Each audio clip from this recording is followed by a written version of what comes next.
In a recent stream, Twitch streamer Cinna immediately called Nmplol on stream after catching him announcing that he would date her, asking him what the actual F is wrong with you. After splitting from a long-term partner Milena, Nick was streaming his attempt on the dating app Hinge, alongside a FaZe member Jason, and after returning to the dating pool, Jason asked if he doesn't like his own race, to then which Nick responded and said, "Look at Cinna, I would date Cinna in a minute." After saying this, Cinna then was sent the clip by viewers who told her it wasn't a joke and she instantly had to call Nick to discuss. Here is Nick's response on dating Cinna. Jason, I'm locking the door and you're not coming in. No! What? That's not what I meant, though. So what did you mean when you said, in the words, I would date Cinna in a heartbeat? I mean, if the option was there. Nick, I am too young for you. Aren't you damn near 30 yourself? No, I'm too young for you. And also, aren't you into like 19-year-olds or something? Sorry, that was too far. Sorry, I was clipped. Nick bans all shows beat from his Fortnite customs, and here's why. You think you're the king? The king! Yo! Hey, what? Yo! Me! Okay, bro. You're dead, you're banned, you're banned. You're never joining my Hey, you're never joining my customs ever again, bye.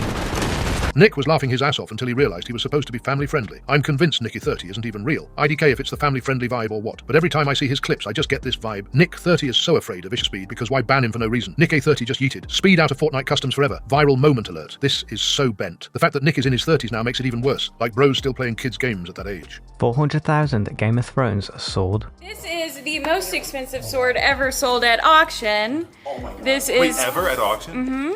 Most expensive sword from a show or movie or entertainment. Sorry, I apologize. There's probably been something really cool from history that has been sold for more. This is a $400,000 sword that someone is soon to have. Lovely. She's gorgeous. She's heavy. She's iconic. Yeah. Yeah, just hold her gently. Oh. That's a oh my God, $400,000. That's a house in Texas. Yeah. You're holding in your hands. And that's a quarter of a house in San Diego, so that's nothing. Oh my God. Wow. So that's like 3 G-Wagons? Yeah. 125 each? I mean, this for the base model?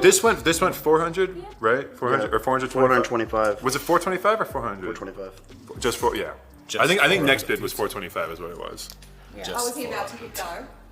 What's the story here? Is the employee a Miz viewer, or how did they know he's been watching their auctions? One of the guys knows about Miz following the auctions and told her to invite him to the warehouse. It happened on stream, and Miz didn't believe it at first. And well, here we are. Pretty cool. They were invited to Dallas, extremely last minute last night, at like 10 p.m. It was all on his last stream towards the end, and as soon as he ended stream, they made the trip and slept in a hotel. If you're a fan of the show, this stream was extremely cool. Okay, I don't think that is the sword that was sold. I think they showed them a worse version of the prop. If not, this guy that paid 400,000 got scammed. This shot from the show has a way better looking version of the prop. Surely that version is the one that could sell for 400,000 and not whatever is in the clip. I've no doubt for a big character like Jon Snow, there were multiple versions of his sword. Not just action versus fancy, but even multiple different versions of the nice ones. Reality is fans treat them like holy relics, but on set there's probably a bunch of them getting thrown around and treated like just a random prop. Actually, well spotted. The differences are blatantly there. Makes me curious how many swords there are, and confuses me even more how the actor was talking about him not getting a sword, when there appears to be many of them. David Nash on so many top broadcasters that have come up on Twitch and viewbotted, and the vast majority of them have gotten away with it. Big part of the stuff that we do at Novo is fraud detection.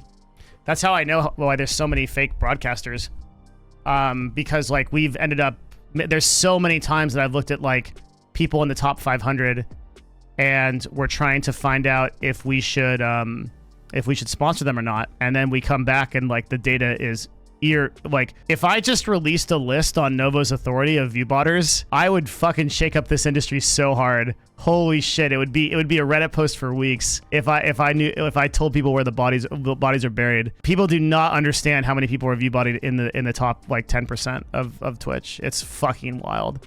Do you report viewbotters to Twitch, or do they not even care? We used to, but they just don't care. They never did anything about it. Okay, release it then. Show all the proof. Even if he has something widely damning, how many people do we think would care? Like it would be a story for 24 to 48 hours and then never get brought up again, right? Literally, nobody cares. We know he's telling the truth. Everyone has always known about the viewbotting issue. Unless he has proof that specific streamers are botting themselves, it means nothing. Twitch even used to explicitly allow viewbotting if you did it the way Fextra Life did it. It's funny. They went from streaming every single day to 20,000 viewers to immediately quitting forever. Literally, the day before, Twitch got rid of embed botting. It's very obvious to see who view bots. when they have 3 to 5,000 viewers, and the chat moves maybe once a minute. People talk shit about kick view botting, but that problem is very evident on Twitch as well. I'll throw Mira out there as being one of the botters. She plays reruns most of the time and consistently has 2,000 plus viewers, and the chat doesn't move. Anytime someone starts posturing like this saying, if I released what I had, you'd all lose your minds. Good thing I won't do that though. It's always 100% bullshit. Even if I did agree that view botting is and has always been a problem. Devin is the last person you'd want being the guy with the megaphone calling it out.